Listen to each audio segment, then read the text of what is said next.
Welcome to School Transportation Nation podcasts. Great to be back with you all. This is Ryan Gray, Editor-in-Chief of School Transportation News.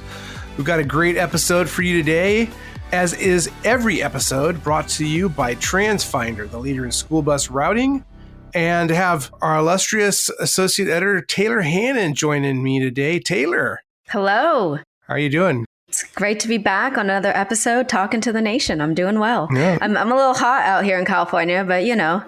It's a little warm. We've been having a heat wave. Of course, by the time everyone hears this podcast, it'll start to cool down. I think it's only supposed to be in like the low 80s or high 70s.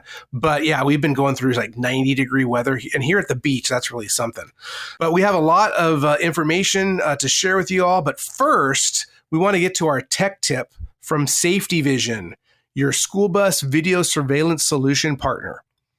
With 3 decades of commitment to the industry and the winner of the 2022 STN Expo Innovation Choice Awards, taking home that best hardware trophy, Safety Vision is your trusted partner for onboard video, Wi-Fi, cloud storage, and stop arm citation solutions. Learn more at www.safetyvision.com/industries/student-transportation. Thanks, Safety Vision and Taylor. So as I mentioned, we have a lot of news to cover.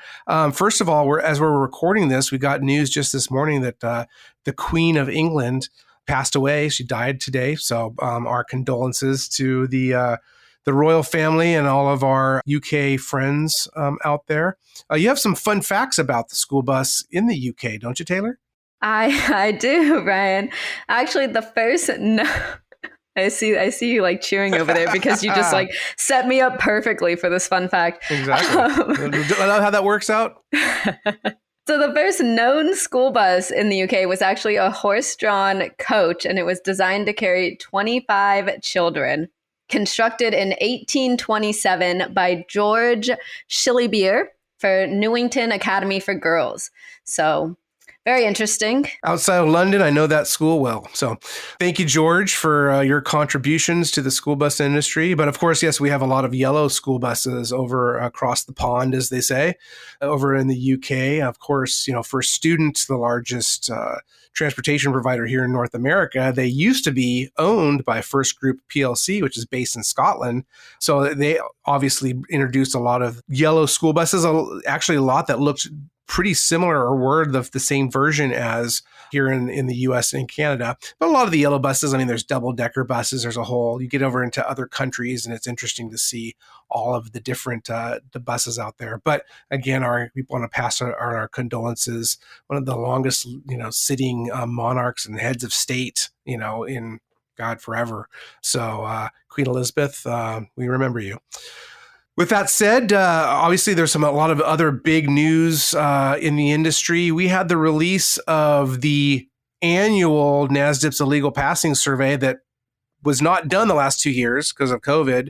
Taylor, you want to give us some details on that? Yeah. So like you said, we were just about to record this, and then this morning we got the results of the illegal passing survey. So long anticipated. I think they did it at the beginning of the summer. So kind of been waiting on those results. But essentially, this year, about 34 states participated, and they found that 51,593 vehicles passed school buses illegally. And so 79,800 school bus drivers participated in that. So that's kind of the number that they found on that one day. And then they kind of, blow that up about for a 180-day school year. It kind of points to more than 41.8 million violations per year. So that's crazy, Ryan. To think that this many people are illegally passing stop school buses.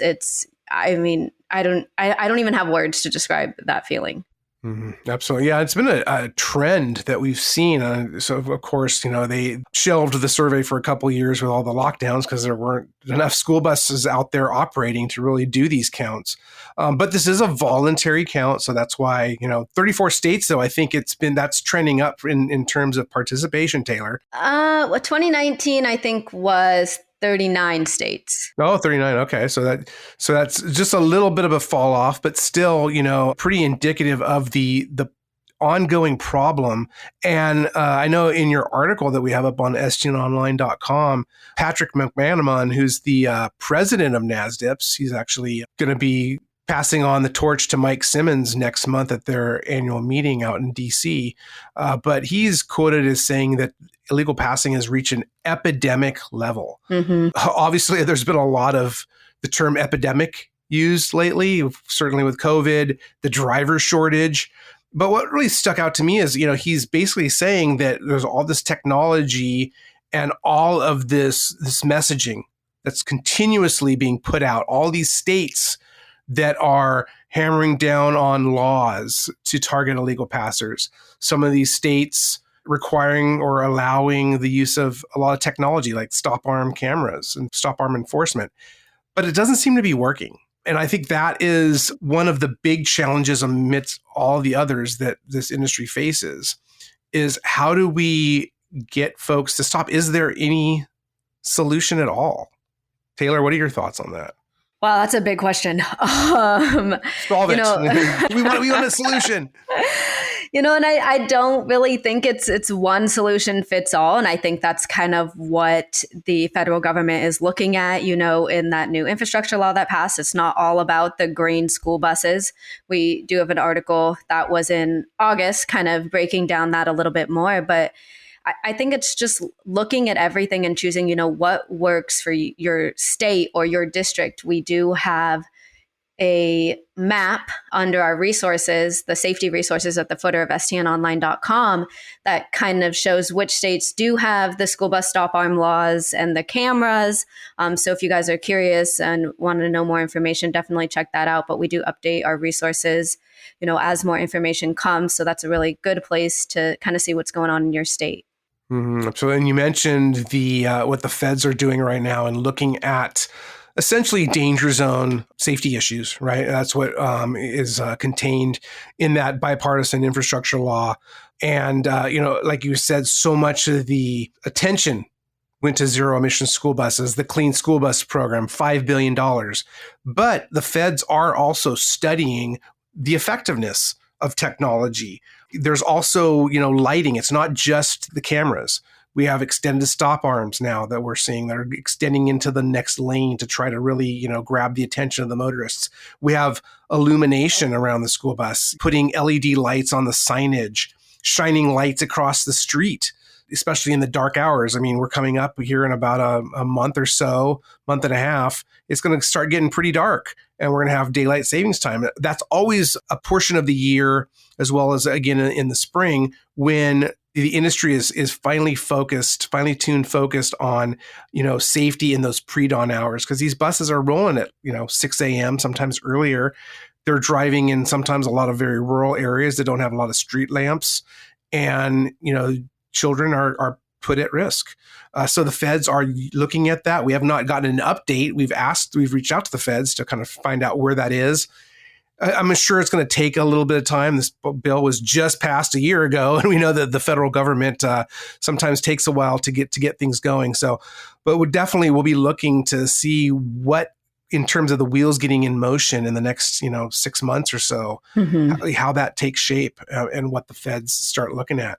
And this all happens too. We're back to school. I know as we're recording this, kind of the last of the schools have just come in back into the new school year. A lot of them have been operating for over a month. But unfortunately, we've already seen, Taylor, a few fatalities and a few, school bus crashes. Can you share a little bit more about that? Yeah. So we have a roundup posted at stnonline.com, but at the end of August, a 9-year-old girl in Montgomery County, Maryland, was actually struck by a motorist who was attempting to pass the student stop school bus. So went around the bus, illegal pass, and struck this 9-year-old. News outlets indicated that she suffered a broken clavicle and pelvis, as well as bruises. So it may not be a fatality, but it's still serious injuries that these students are suffering. We had a couple other students hit by their school bus, so that's detailed as well in the article. But yeah, truly, truly sad. This could be prevented. And I think something that Pat said too is that too often these children's safety is put into question because motorists are either not paying attention or in a hurry. And so I think that's really sad that these cars are just speeding around school buses and just not realizing that there are students there. Yeah, just checking out. I mean, we look back at that high-profile Indiana incident back in 2018, again, where an early morning, darkness type situation where the motorist, she thought it was a garbage truck that was stopped on the side of the road. This big yellow vehicle, and granted, it's dark, but all the lighting and everything of some of these newer buses, it just, sometimes it baffles. But I think it also serves as a reminder that, unfortunately, by the grace of God, you hope that, us being in this industry, that we never have that happen to us. But it's that vigilance and just a reminder. I mean, we see headlines all the time, Taylor, about a superintendent of schools that gets ticketed for illegal passing, law enforcement that gets ticketed. So, again, it's just one of those things that as an industry, here at STN, we're going to continue to talk about it. And I know in districts, there's a lot of outreach. And now that the feds are involved looking at this again, we'll kind of see where this goes. But certainly any lights that we can, shine on this issue, the better. So you can all head over to stnonline.com, read more about that NASDPTS illegal passing survey, read some of the other articles that Taylor mentioned. And as Taylor said, this is not simply an illegal school bus passing issue. We know the National School Bus Unloading and Loading Survey that's conducted by Kansas State Department of Education, that just as many school buses or school bus drivers are responsible for striking and killing students in the danger zone as illegal passers. So it's not simply an illegal passing issue. It's a student safety issue, and we just have to do more. We just have to continue to strive to do better. Yeah. And those results, this year's results, are going to be announced at NASDPTS for the Kansas Loading and Unloading Survey. So looking forward to hearing that and reporting on that when I'm there. Yes, Taylor will be there, our reporter on the scene. So yeah, we'll have the late breaking news on stnonline.com. And speaking of conferences, we have another conference coming up in just a couple of months. The TSD Conference, Transporting Students with Disabilities and Special Needs, that national conference in Frisco, Texas. I'm baking up the agenda. We have some updates online, but here very soon, keep your eyes peeled. We will have that full agenda out very shortly. Come on, Ryan. I know. We all want to hear what you have. I like to hold people in suspense, but yes, we have this little issue called the October magazine issue that we're getting out this week. So have that. But yeah, definitely been hounding folks and finalizing a lot of details. So that will be out soon because we do have our early bird special that's expiring on September 30th. So we definitely want to get that out soon so people can take advantage of that $100 discount, see all the great sessions that we have planned in addition to everything that we've already talked about in terms of wheelchair securement training, our evacuation training out at Prosper ISD, who's graciously stepped in for Frisco ISD as a partner to help host a lot of the rodeo and the NHTSA 8-hour training, which, by the way, is a revised training this year. So a lot of information. Head over to tsdconference.com for everything. Coming up, we're going to be joined by autism specialist Jocelyn Taylor, who is going to be speaking at TSD Conference. Stay tuned for that conversation. First, we have a special message from Transfinder, the sponsor of the School Transportation Nation podcast. Our friends at Transfinder want to make sure you're ready for the school year with their trifecta. That's Route Finder Plus, the browser-based solution, Wayfinder, Transfinder's innovative driver app, and StopFinder, the industry-leading parent app. Plus is now more than 2 years old, can you believe it? And it has its proprietary artificial intelligence optimization baked right into it, as well as tools like Form Finder and Chat Finder. If you want to know more, email them at getplus@transfinder.com. That's getplus@transfinder.com, or call 800-373-3609, 800-373-3609. They'd love to chat with you about their award-winning trifecta. As promised, we are now joined by Jocelyn Taylor, autism specialist extraordinaire, speech and language pathologist out of Utah.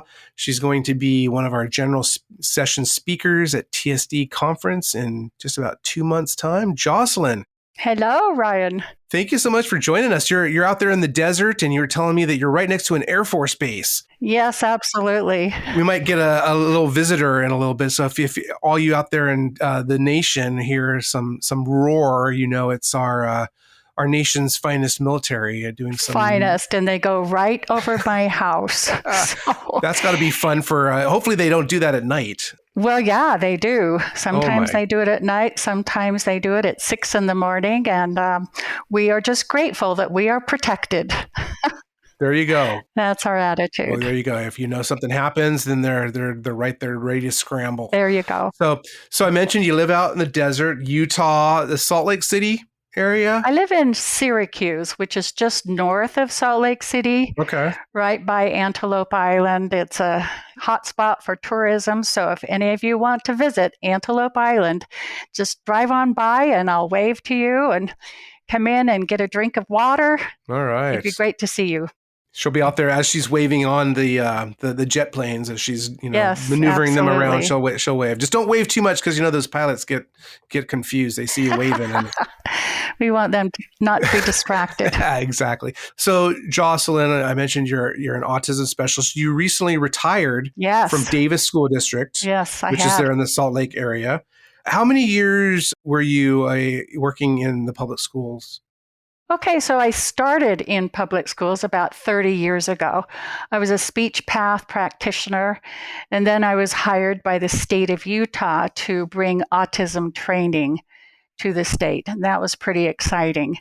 And I have to tell you a quick little story, if I may. Sure. The reason why I got interested in autism is because I was working with a set of twins in the school system who had autism. They were so delightful and so quirky, and I loved them to death. And one day, their mother came to school and she said, "Oh, Mrs. Taylor, I have to tell you something. We bought the boys pet turtles last night, and they named them Wizard and Mrs. Taylor."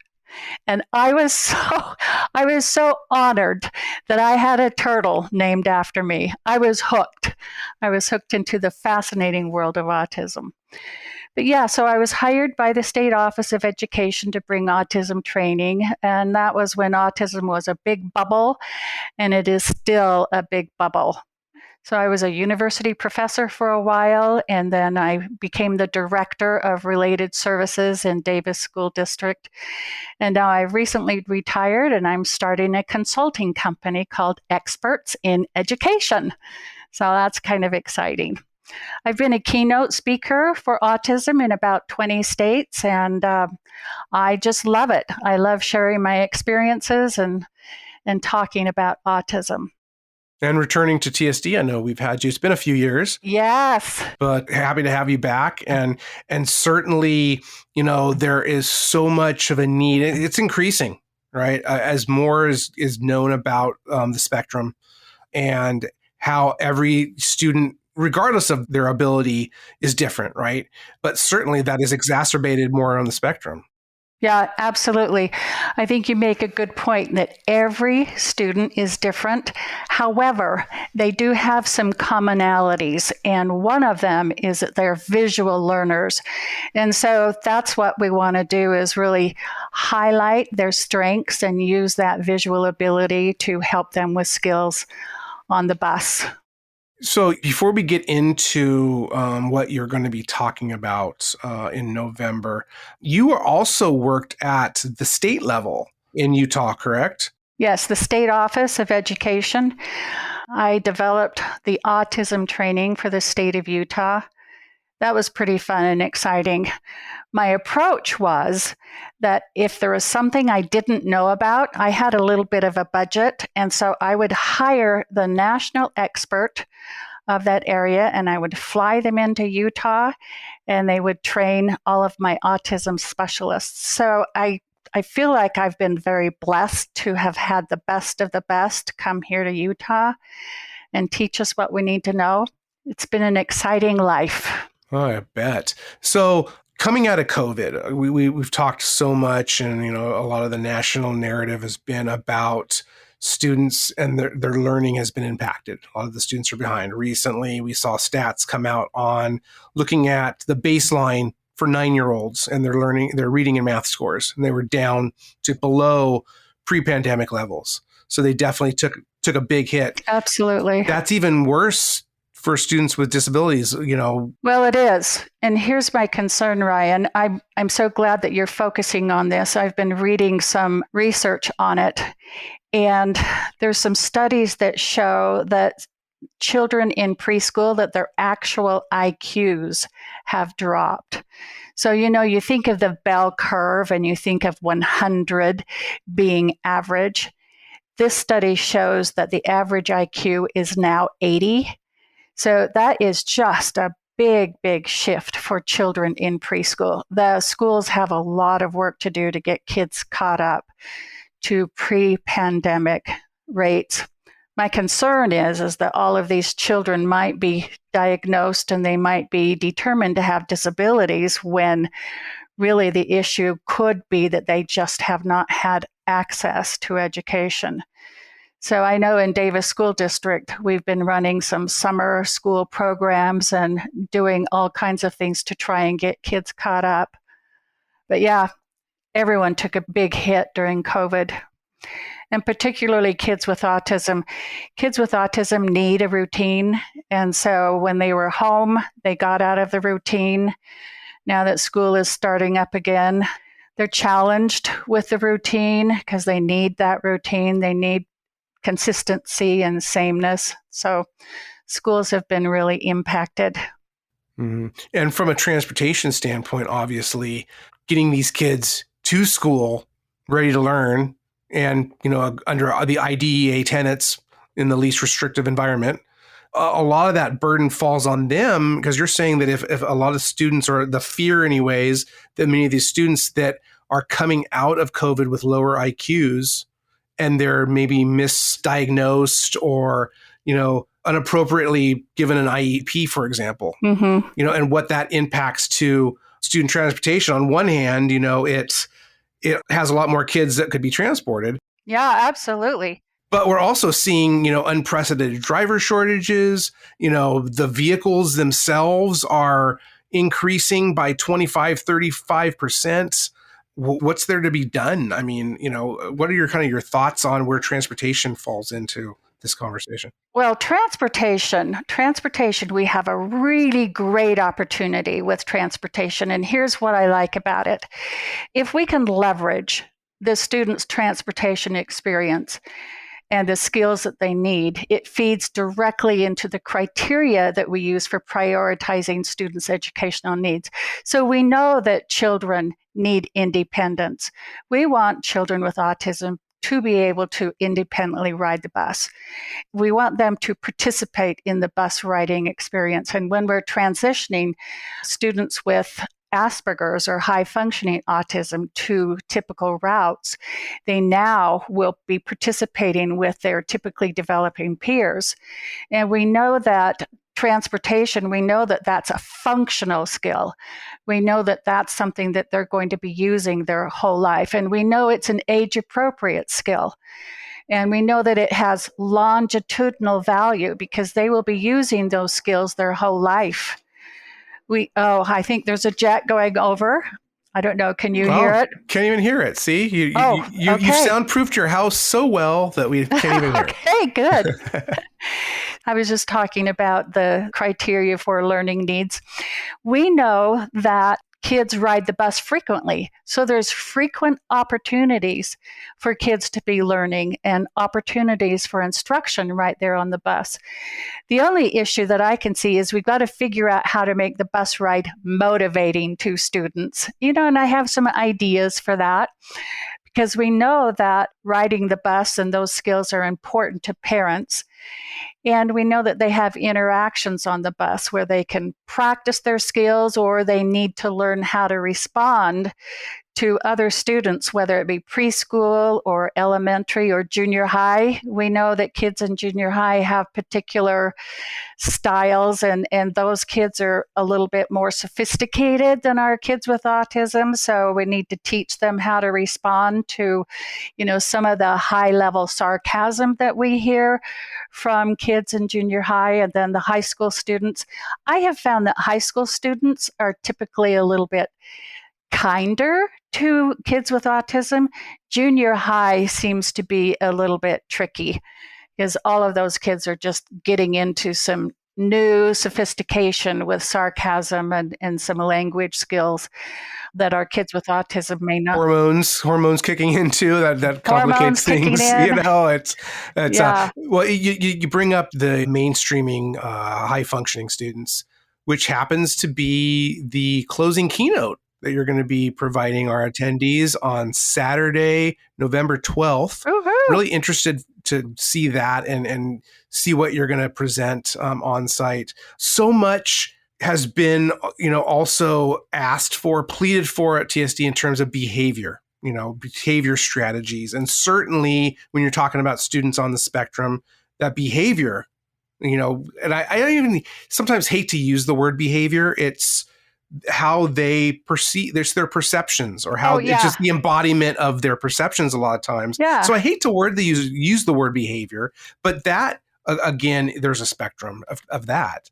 Well, their behavior is just that. It's a behavior. And so we can look at behavior very clinically and we can describe behavior, but looking at the motivation behind the behavior, their confusion and their lack of social awareness and their inability to read a social situation, that's what feeds into their behaviors. So go ahead and use behavior, but let's get behind it and let's teach them some skills. Let's show them how they can respond to attempts at bullying and how to read a social situation and how to follow a script or how to use a script with their peers. So don't worry about using behavior. Okay. Because it's behavior. And you mentioned, training for staff too, right? I mean, they have to, so many times we at STN see headlines where a driver or an attendant got into trouble because they ended up just finally snapping.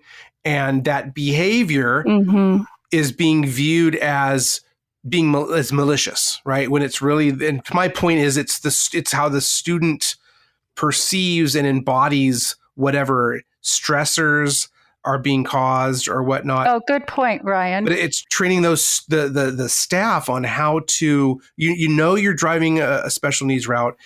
Hopefully, and there's that sharing of information with the special ed department, with therapists like yourself, so that they say, okay, hey, we have Johnny on this bus or we have Jane on this bus. And here's some of their behaviors that they tend to exhibit, and training those drivers and attendants. And here's some of their fears. We do know that kids with autism, they have a fight, fright, flight response. They panic, and they panic when routines are interrupted. So if there is a bus route that they're used to driving on, and let's say there's a detour for some road construction, they may have a panic attack over that. And so the personnel on the bus needs to realize that, there is a change here. This child may need some extra support. And so, Ryan, you mentioned the importance of communicating with the special education staff and the school staff about students' fears and about their characteristics. I can't emphasize how important that is. We can minimize a lot of those panic reactions if we give kids prior knowledge. And so one of the other sessions that you're going to be presenting in Frisco is actually a breakout session the day before on Veterans Day, November 11th. You're going to be giving tips and tricks for resiliency. So a lot of what you're talking about right now is what you're going to be sharing with the audience. I'm so excited to share that information because a little learning can help a lot. Just understanding these kids can make all the difference in their lives. And their parents will love you forever. Absolutely. And I think the kids too. I mean, there's just so much positive, proactive service that transportation can provide, and thinking outside of the school bus and thinking how it factors into the entire educational day. I think if we just remind ourselves, and, all you student transporters out there, remind yourselves about that. Oh yeah, please do. Remind yourselves how important you are to that educational system and to this student's day. And just remind yourselves that these kids are on your bus probably longer than they are, with one-to-one time with their parents. So the amount of time that you have access to these kids is huge. So there's a lot that can be done with just a little understanding. Absolutely. Well, Jocelyn, it's been a pleasure to catch up with you and have you on the podcast. Thanks so much for joining us. And I'm really looking forward to seeing you in about 2 months' time. So it's going to fly by. Yes, I'm excited. It'll be great. It'll be fun. You take care of those jet planes out there. Make sure everyone's doing their job. Yes, I will. All right. Thanks so much, Jocelyn. Thank you. Thanks again to Jocelyn and to Taylor. Jocelyn Taylor, there you go, the Jocelyn Taylor Show. So Jocelyn Taylor and Taylor Hannon for joining us on this episode of School Transportation Nation, and shout out to our sponsors, Transfinder and Safety Vision. Visit stnonline.com for the latest on everything going on in the school bus and school transportation industry. And head over to stnexpo.com where you can get the latest on all of our conferences, STN Expo Indy, STN Expo Reno, and of course TSD, which is coming up in just 2 months' time. And remember that you can find us on stnpodcast.com, Apple Podcasts, Spotify, and more. Stream, follow, and tell your friends. Thanks so much, Nation. We'll see you next time.